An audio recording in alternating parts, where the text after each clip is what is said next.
Hey everyone. Okay, so thank you so much for joining me.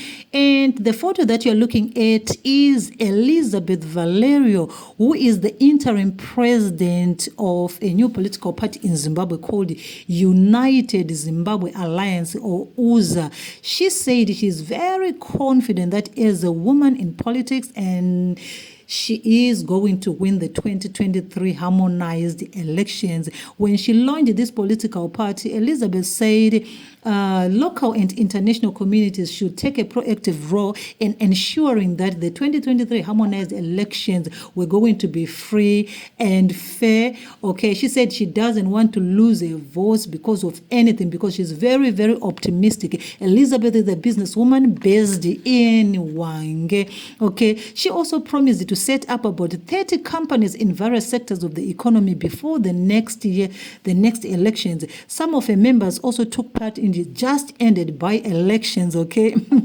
But, some analysts, they're saying, well, this thing of having too many political parties is a cause for concern, because it normally split votes in critical national elections. So they're saying, why is it that she's launching just now? But of course, Elisabeth is saying, well, the time is now for her, okay? She's also very much into women, women empowerment and gender equality.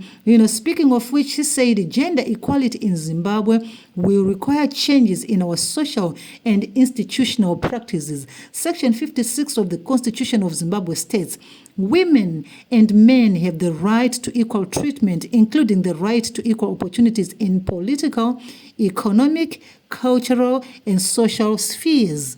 Gender is a vital part of all areas of our work at the United Zimbabwe Alliance.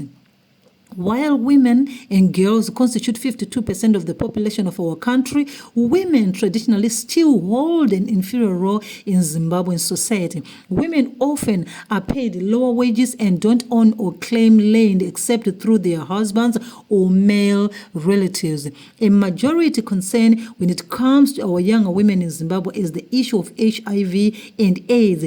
As young women are 2.5 times more likely to be infected by HIV than boys and young men. For girls, sexual violence is also a major concern, not to mention the burden of menstruation for girls attending school in under-resourced communities where sanitary pads and water are not available. So right now, I'm just going to leave you listening again to a video, recording of what she did today during another, interview that she did on a television station. So until I come back again, and if you are new, please subscribe and stay so that you don't miss on this and more. Let me know what you think about this new political party, UZA. Okay, until then, bye-bye.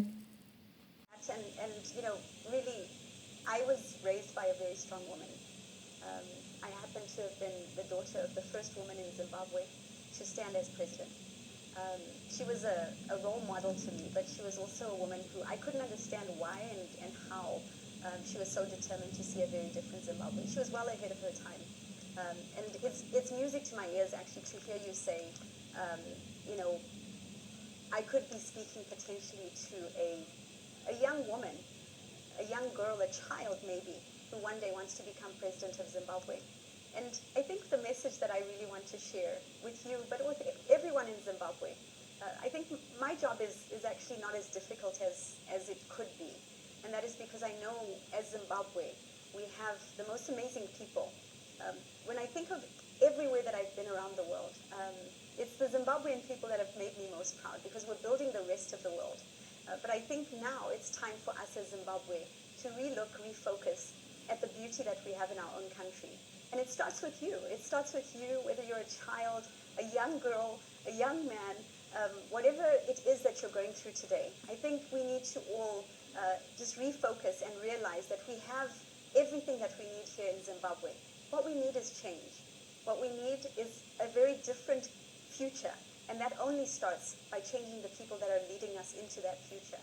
And so I would say, I had a conversation a few days ago with someone who was saying to me, how long are you going to be president of Zimbabwe when you become president? I don't want to be president for very long. I've got a lot of other things that I want to do as well, but I want to pave the way for change. So continue to have that boldness, because we're going to need future leaders in this country. We're going to need very different leaders, people who have a heart for the people of Zimbabwe, people who care about what life is like for every single citizen, not just for a few citizens, people who want to see an inclusive government where we represent every citizen, no matter where you come from, no matter what your education is. So keep the dream alive. Tell other people that there is Elisabeth Valerio. She wants to be your president come 2023. Vote for me. And I promise you, Zimbabwe will be very, very different. Thank you.